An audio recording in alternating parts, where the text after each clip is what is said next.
말씀 함께 찾아서 읽겠습니다. 마태복음 1장, 신약성경 마태복음 1장입니다.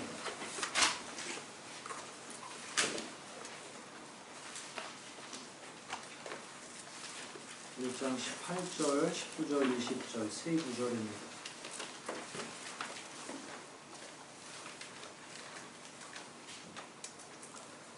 18절부터 20절까지 말씀 목소리 앞에서 짧은 구절이니까 합독하도록 하겠습니다.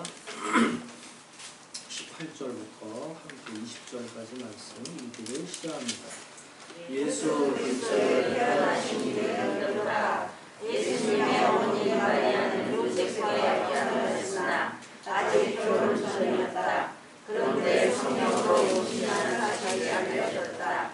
그러나 의로운 사람이나 혼자 요셉은 마리아를 거룩하게 하고 싶지 않아서 남몰래 화원하려고 마음먹었다.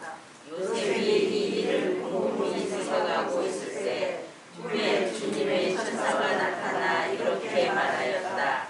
다윗의 후손 요셉아, 마리아를 아내로 받아들이는 것을 주저하지 말아라. 그녀가 임신한 것은 성령으로 된 것이다.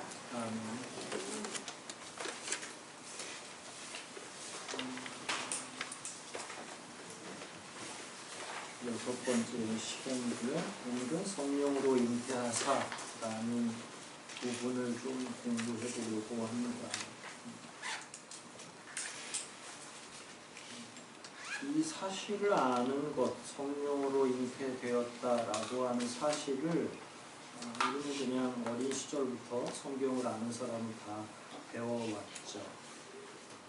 사도신경도 쉽게 읽기는 하고요.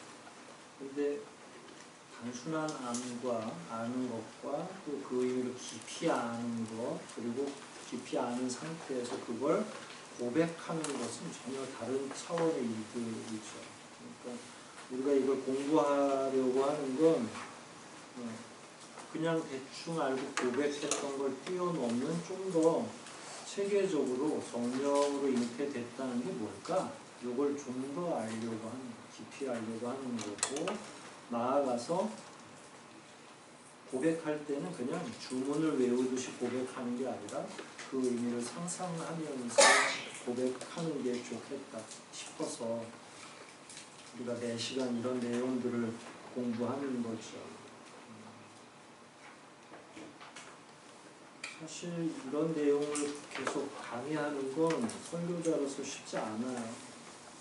왜냐하면 일반 촌생을 대상으로 신학적인 개념을 계속 얘기를 해드려야만 되는데 이게 필요하기도 하고 또 의미 없다고 생각할 수도 있겠어요.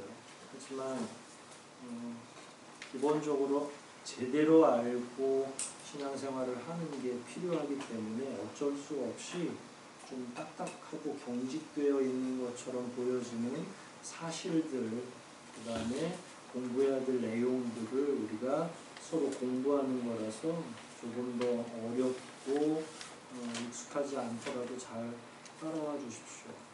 설교자가 제일 힘들어요. 이걸 어떻게 우리 교우들에게 잘 이해시키고 해석을 할까. 물론 성령으로 잉태되었다라는 말을 그냥 우리가 피상적으로는 알고 있지만 이게 정말 왜 그렇게 필요했던 일인지 이런 내용들을 계속 공부하려면 사실은 건조해 보이기도 하고 진짜 수업 시간 같은 느낌이 들기도 하는데 그럼에도 불구하고 하나님께서 여러분들에게 감동을 주시기를 원합니다. 성령으로 잉태하셨다, 잉태되었다. 이게 이제 피동이죠. 예수님이 알아서 잉태되신 건 아닙니다. 누가 주도한 일이냐면 하나님이 성령으로 잉태케 하셨다. 이 내용은 과연 그 안에 뭐가 포함되어 있을까요? 성령으로 잉태됐다라는 걸 상상해보면 보통 사람은 어떻게 잉태하죠? 부정 모혈로 보통 이제 아버지와 어머니 생물학적으로 다 아시잖아요. 그렇게 잉태되는 거예요. 그런데 갑자기 성령으로 잉태됐다라는 건 그 모든 인간의 원칙을 벗어난 잉태라는 말이에요. 본문 안에는 어떤 의미가 숨겨져 있을까? 왜 이게 중요할까라는 거예요. 뭐 예수님이야 뭐 그냥 하늘에서 또 떨어지시든지 어쩌시든지 상관없고 우리는 구원받으면 된다라고 하는데 그렇게 쉽지가 않아요. 이게 하나님이 아무리 크게 역사하셔도 우리가 볼 때는 그냥 뚝뚝 뭔가 잘 되는 것처럼 보여지지만 엄청난 시간과 하나님의 엄청난 지혜가 그 과정 중에 담겨 있는 거예요. 아담 이래 예수님이 오시기까지 약 6,000년이 걸린 거예요.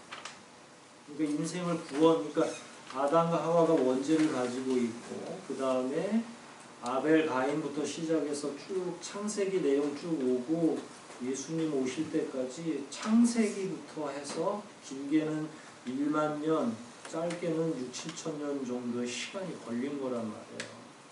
그러니까 그 기간을 예수님이 오시도록 하려고 하나님이 무진 인내하셨고 기다리고 애쓰셨고 그러니까 성경에는 이렇게 지금 성령으로 잉태됐다 끝 이렇게 보여지지만 생략되어 있는 스토리들이 그 가운데 많이 포함되어 있다는 이야기예요. 그러니까 그걸 모르고서 잉태됐다 뭐 이렇게만 이해할 수는 없다는 거죠. 성령으로 잉태되었다라는 말 속에는 예수님이 어떤 분이신지가 들어가 있는 거예요. 그 다음에 무슨 일을 해야 될지도 포함되어 있는 거예요.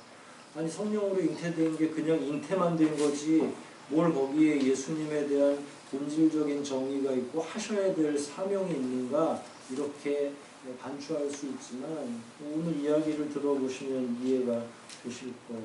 물론 예수님께서 하실 일은 지난번에 이거 다 나눠드렸죠. 사도신경 다 분리해서 카피해서 성경책 안에 다 넣어놓으시라고.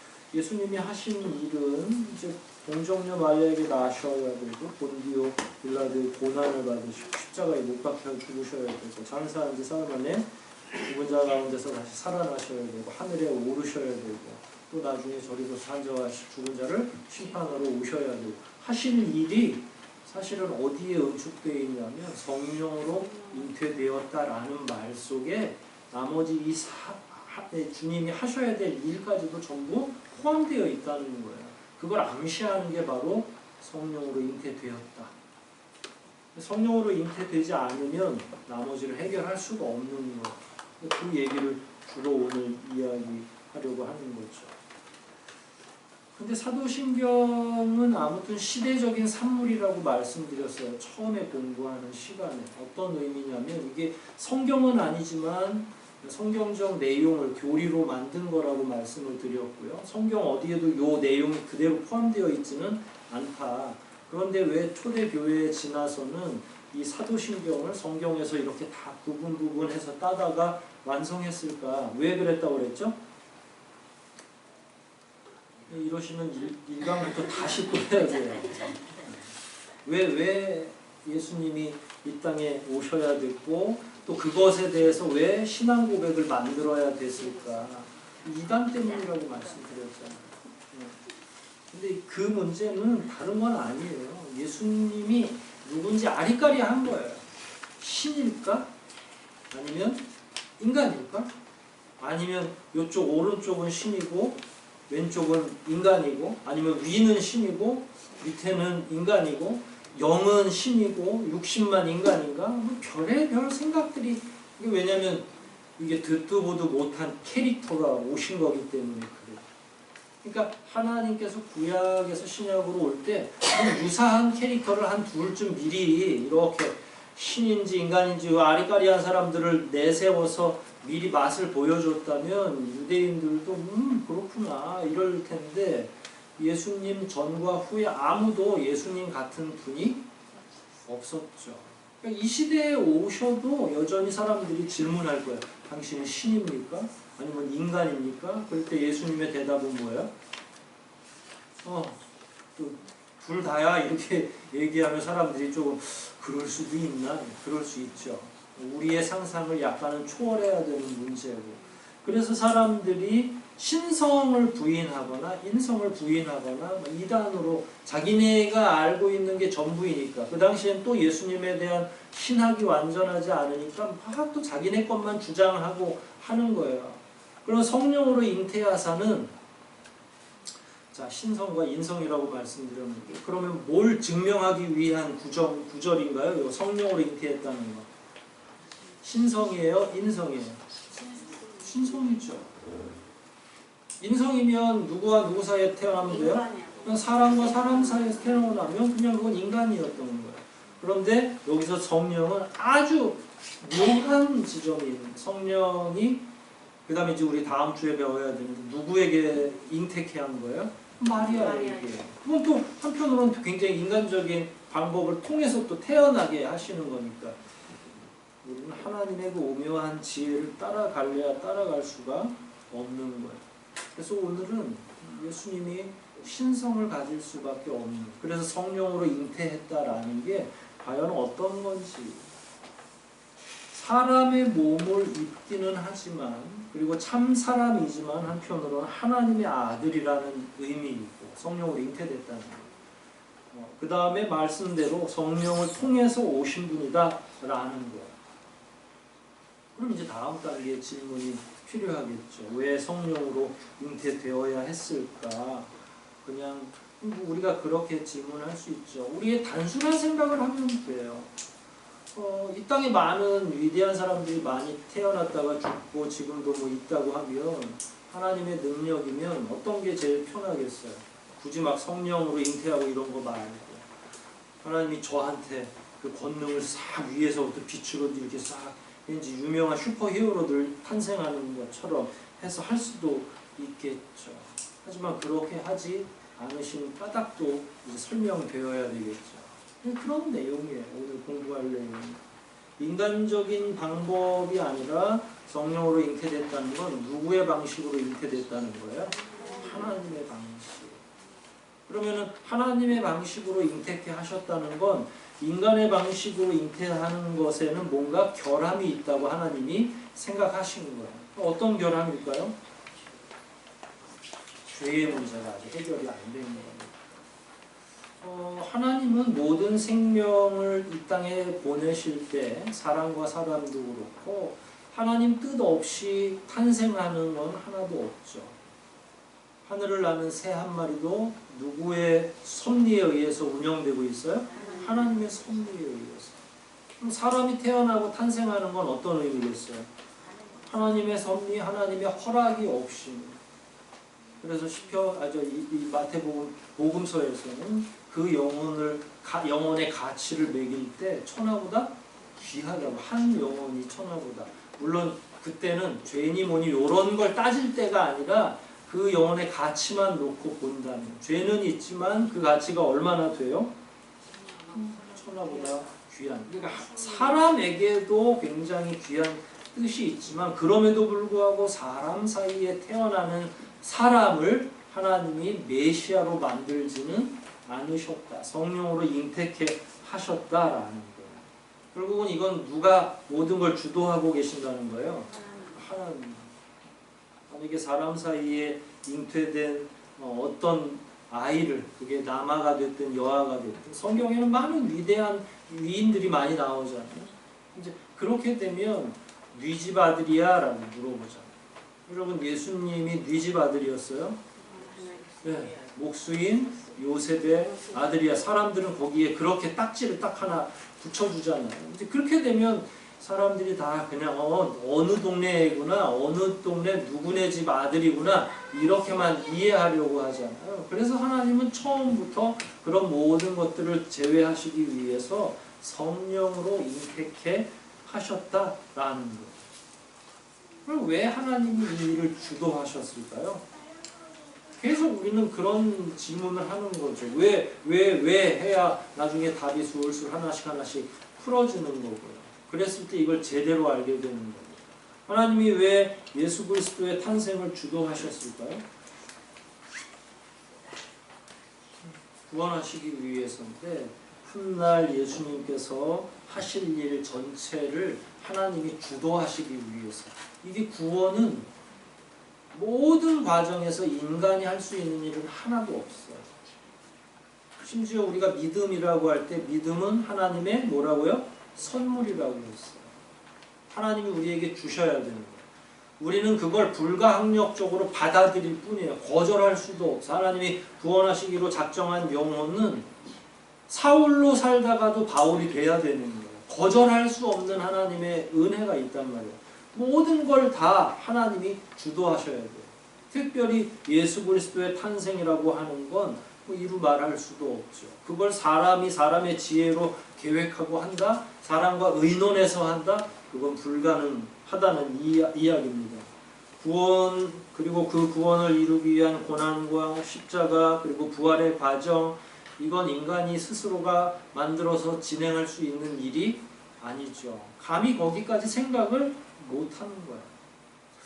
어떤 사람이 지혜가 있어요. 그래서 이스라엘에 태어났는데 이건 그냥 여담입니다. 어떤 사람이 생각해요. 우리 민족이 반성해야 될 것 같아. 종교는 다 썩었고 이렇게 해가지고는 안 돼. 그래서 막 고민하는 거예요. 동굴에 들어가서 막 100일 기도를 했겠죠. 그래서 이 민족을 구원하려면 어떻게 해야 될까? 내가 십자가를 짊어져야 되겠어. 저들과 항거하다가 십자가를 짊어지면 구원될 거야. 설사 그런 히스토리를 자기가 가지고 짰다 하더라도 구원이 되겠어요? 안 되겠어요? 사람 혼자서 생각하고 십자가 지고. 그래서 저 필리핀이나 이럴 때 부활절이나 공연기간 때 막 사람들이 쇼를 하잖아요. 십자가 짊어지고 뭐 거기다가 이렇게 손에다가 진짜 못을 받고 그 끔찍한 일을 하는데 아무짝에도 쓸모없는 거예요. 왜냐하면 그는 그 자신도 구원할 수 있는 존재가 아니기 때문에. 그러니까 인간은 인간 스스로를 구원할 수 없는 한계치에 부딪힌 거죠. 그럴 때 하나님께서 이 모든 구원을 내가 주도해야 되는구나.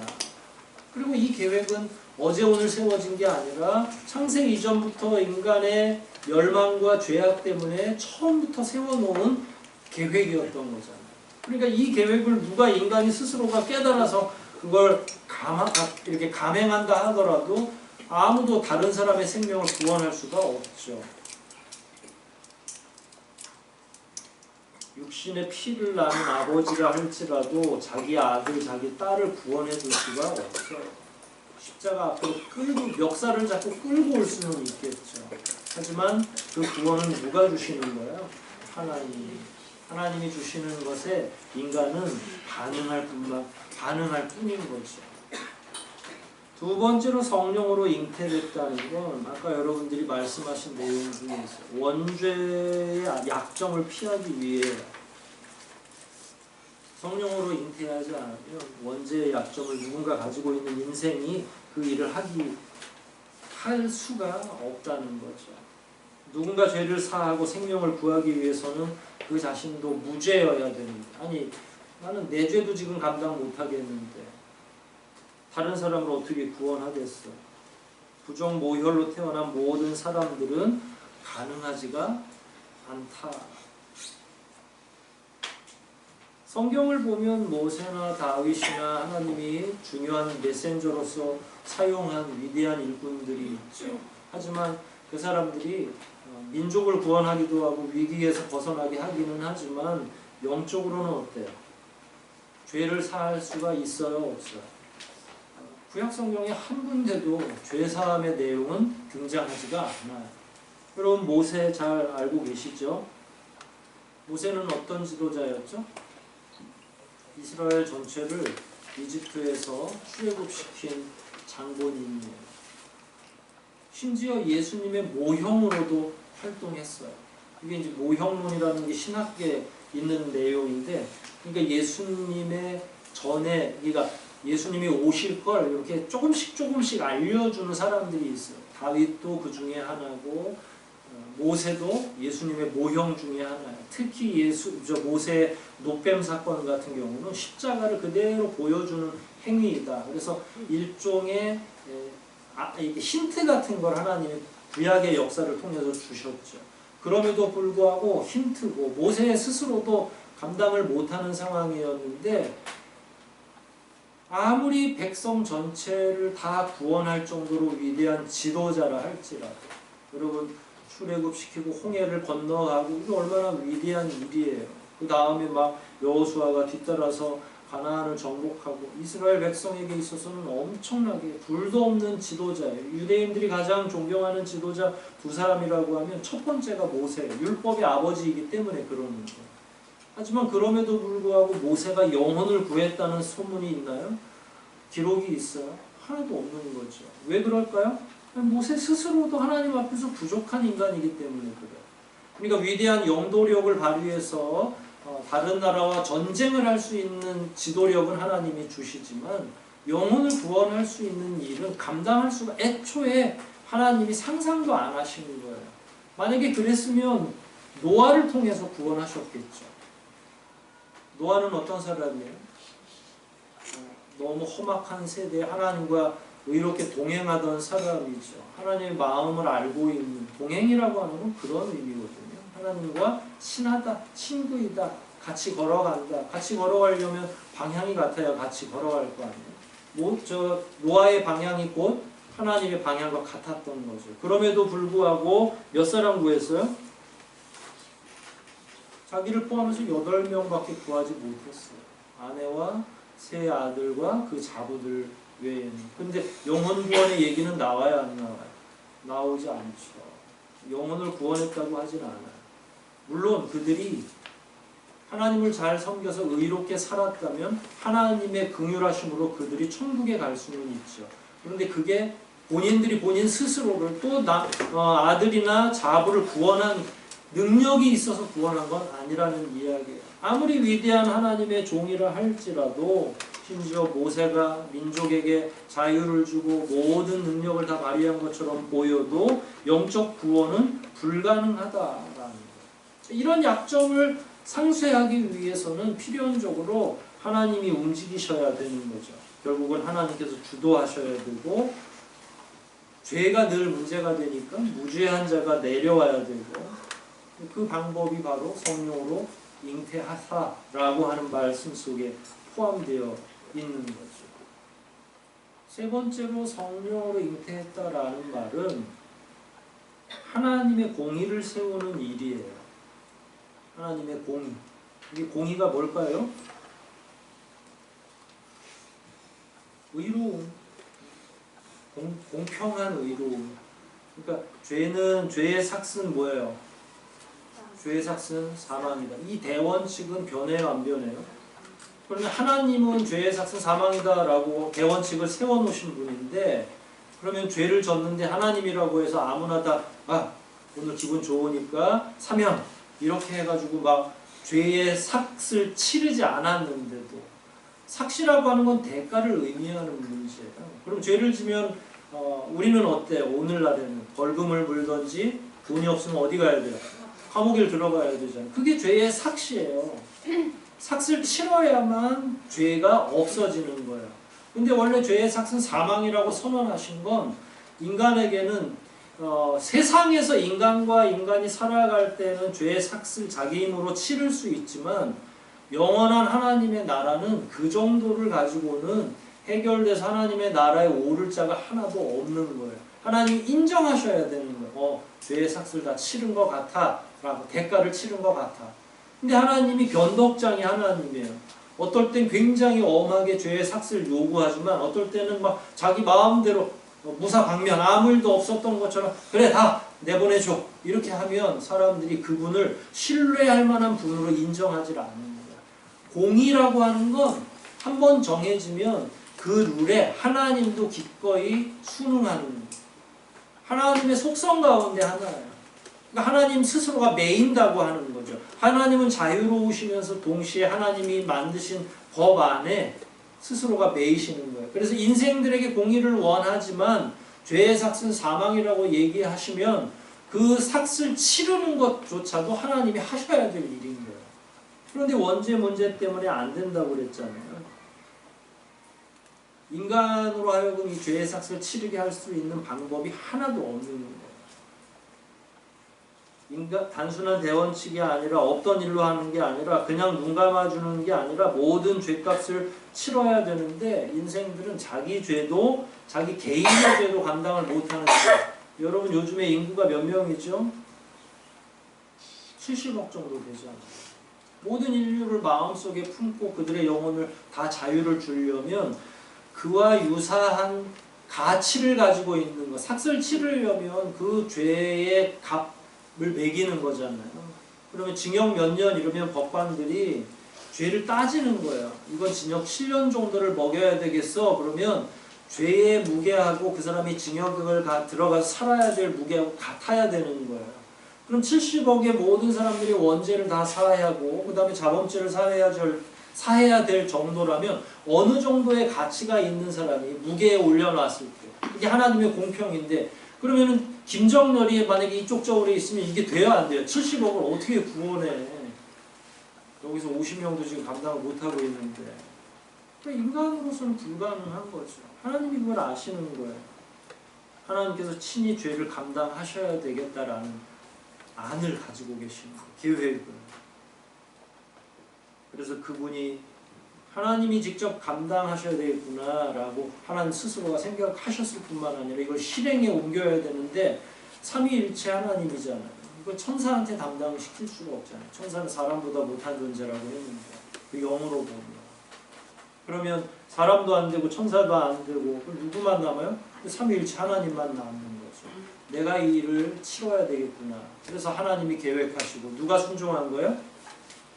예수님이 순종한 거죠. 근데 예수님이 순종했어. 순종만 하면 그냥 바로 영으로 이 땅에 오셔가지고 영으로 오셔도 그때부터 또 문제인 거예요. 아까 70억 그 사람들을 어떻게 할 거예요? 그러니까 이제 이런저런 내용들을 하나님이 계획을 하신 거죠. 그러면 인간의 모습으로 와서 모든 사람들의 죄를 감당해야 되겠구나. 그 첫 번째가 뭐예요? 성령으로 잉태하는 거. 예수님이 이 땅에 오셔서 우리의 죄를 짊어지시는 모든 과정, 이게 성령으로 잉태되는 것으로 보여지는 거죠. 사실 이게 얼마나 어려운 일인지는 우리가 잘 묵상합니다. 성령으로 잉태하셨다 그러면 되게 쉬워 보이죠. 왜 쉬워 보이죠? 누가 하신 일이기 때문에 하나님이 하신 일이기 때문에. 그런데 우리가 자꾸 까먹는 일이 있어요. 누가 순종했어요? 하나님은 시키니까 하나님은 쉬우실 수 있죠. 그런데 하나님에게 가장 어려운 건 이 내려와야 될 분이 누구냐면 누구의 아들이에요? 하나님의 가장 유일한 아들이에요. 여기서부터 어려운 거예요. 내려오신 분은 어땠겠어요? 내려오신 장군이는 어땠겠어요? 그게 쉬운 일일까요? 인간의 몸을 입고 이 땅에 오신다는 게. 여러분 이 모든 과정은 누구의 순종으로 이루어지는 거예요? 성자 예수 그리스도의 순종으로 이루어지는 거예요. 근데 순종이 우리는 이 한 줄 요약되어 있으니까 성령으로 잉태하셨다. 뭐 하나님이십니까? 그 정도야. 뭐 쑥 하면 되는 거겠지. 여러분 하나님이라고 해서 손가락 하나 딱 까딱해가지고 무슨 버튼을 누르듯이 하면 뭐 자동적으로 다 진행돼요.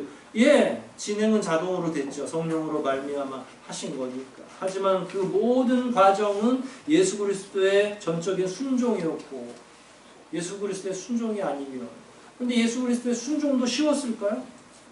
쉽지 않아요. 이 땅에 오셔가지고 마지막 잔을 들어야 될 때 이 잔을 물리실 수 있다면 두려워서도 아니고 그게 단지 고통스러워서도 아니고 우리가 알 수 없는 성자만의 고난과 숙명적인 질문이 그 안에 포함되어 있는 거죠. 절대로 쉬운 일이 아니에요.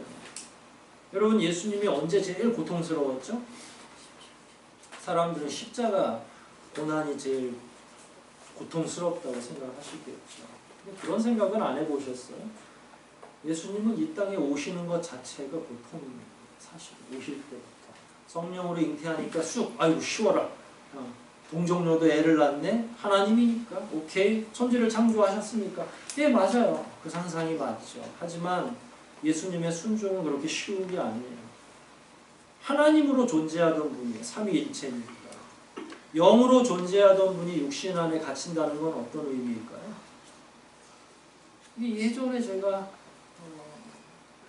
아주 오래전이었던 것 같아요. 이 예수님, 예수 그리스도의 성육신을 설명하면서 성인이 늘어나지 않는 애기 옷을 입는 것 같은 표현할 게 없으면 그냥 그렇게 표현하는 거예요. 여러분들이 지금 크잖아요.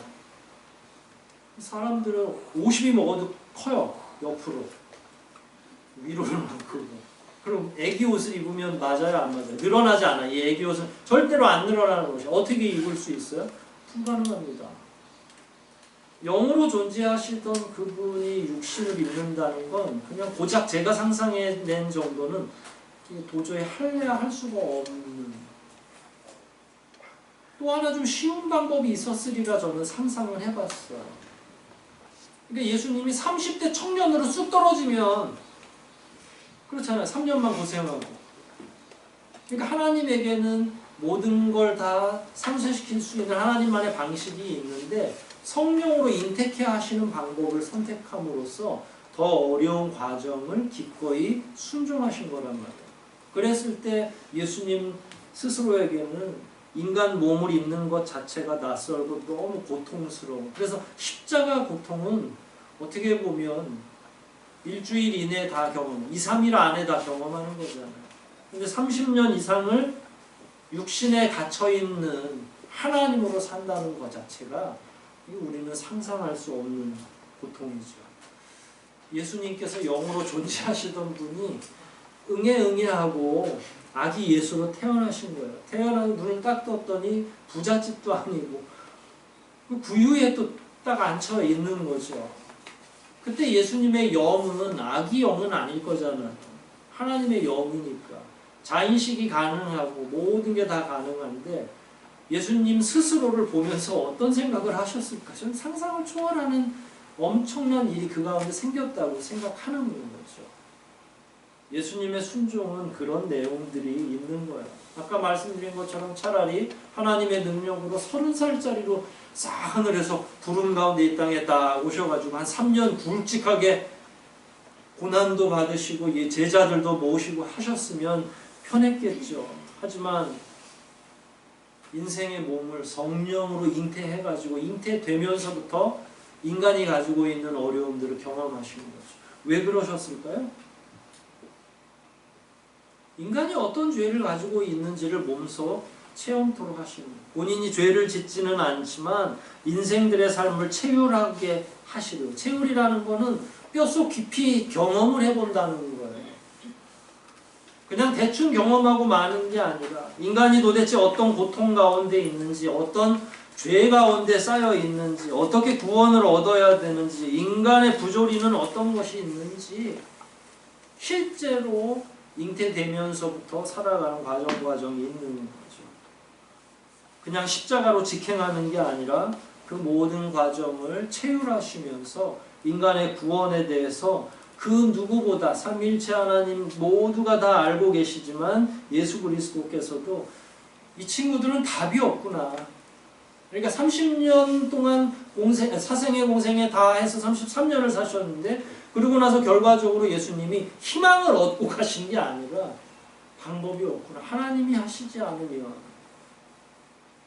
그 하나님의 방법 가운데 하나가 구원의 필요성을 알고 계시는 예수님이셨다는 것. 그게 성령의 잉태를 통해서 가능하다는 겁니다.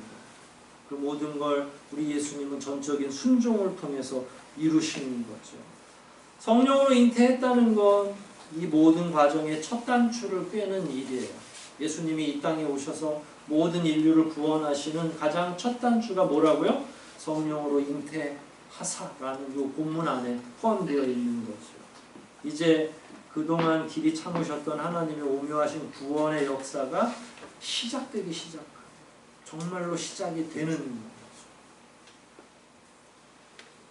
하나님께서는 노아 홍수처럼 모두를 멸하시는 방법을 뒤로 하고 도리어 모두를 살리려고 하는 구원의 방식을 작동시키는 거예요.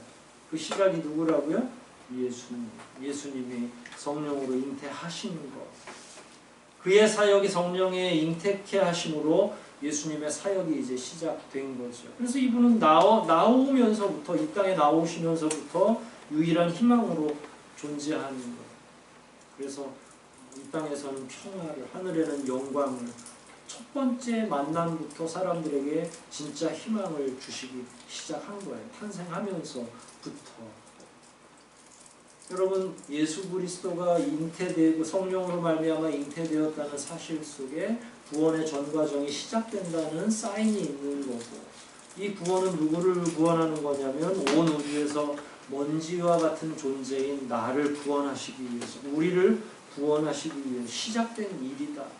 그러니까 참 우리의 가치로 놓고 본다면 하나님이 하시는 일, 하나님의 희생은 너무 크고 감당할 길이 없는 사랑이라는 거죠. 먼지 같은 존재, 우주에서 아무 의미도 없이 살고 갈 수밖에 없는 그런 존재들을 하나님이 마음에 품으시고 예수 그리스도를 이 땅에 보내신 거고, 예수님은 기꺼이 그 모든 것에 순종하시는 것, 하나님께서 그동안 길이 참으셨던 그 모든 과정들이 이 안에서 폭발적으로 일어나는 거예요. 가장 고귀한 아들 독생자를 보내셨을 뿐만 아니라 그걸 순종하는 예수 그리스도의 정말로 고결한 순종이 있었다는 거예요. 이런 사랑을 묵상하면서 우리가 살아가야 된다는 거죠. 성령으로 잉태되었다라는 그 짧은 한마디 속에는 우리를 향한 하나님의 사랑, 비례한 거니까. 우리를 얼마나 사랑하셨냐? 하나님은 가장 사랑하는 것을, 가장 아끼는 것을 내어놓으신 거예요. 항상 그게 비례한다는 거예요. 하나님이 우리를 적당히 사랑하셨으면 아이고 뭐 지도자 대충 몇 명 보내가지고 좀 구원받을 놈들은 뭐 전도해가지고 구원받고 나머지는 모르겠어. 그래도 구원이 안 돼요. 원죄의 문제는 여전히 남아있기 때문에 그 모든 걸 다 해결할 수 있는 분은 예수 그리스도 한 분뿐이셨다. 이런 모든 과정이 바로 성령으로 잉태케 하셨다라는 여기에서 시작된다. 주님이 바로 우리를 위해서 기꺼이 그 시작을 감당하셨다. 영이 여전히 살아있는 가운데 인간의 몸으로 오신다는 거예요. 아무것도 모르는 사이, 예를 들어서 수술을 한다 그러면 뭐래요?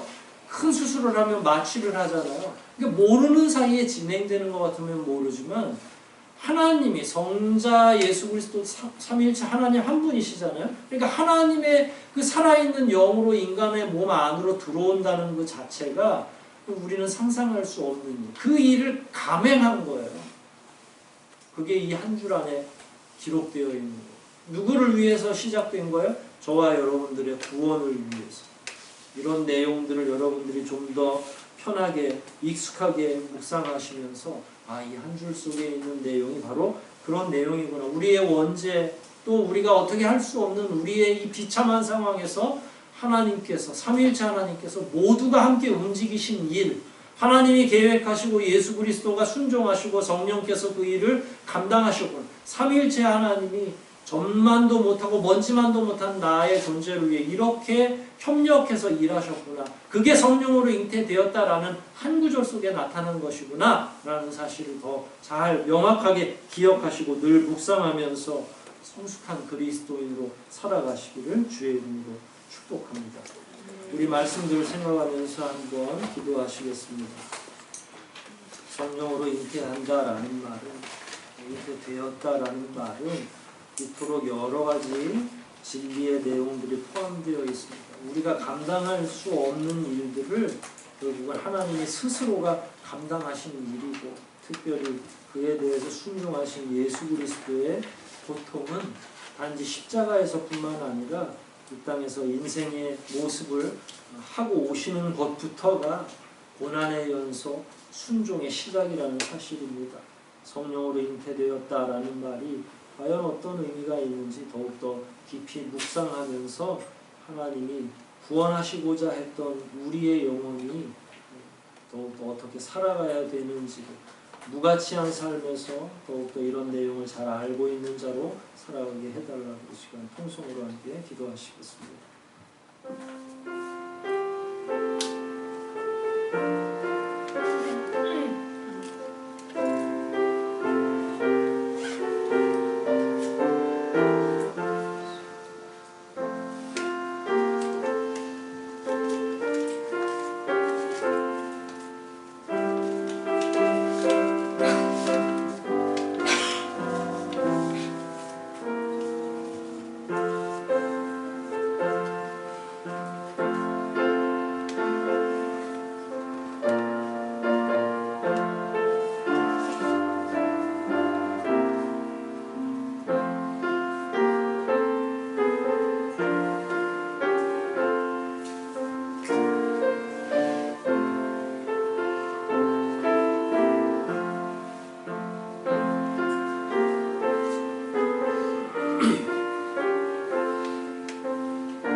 예수 그리스도가 하나님의 전능하심으로 성령으로 잉태케 되었다는 사실이 우리와 어떤 관련이 있는지 그 이면에 어떤 의미들이 포함되어 있는지를 배웠습니다.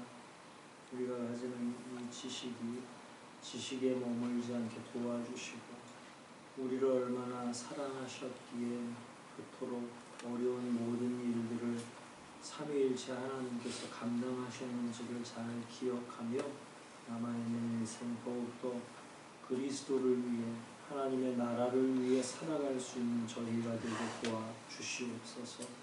저희들이 이 세상에 살아갈 때 스스로는 많은 의미가 있는 것처럼 보이지만 사실 알고 보면 온 우주에 먼지만도 못한 존재인 것을 압니다.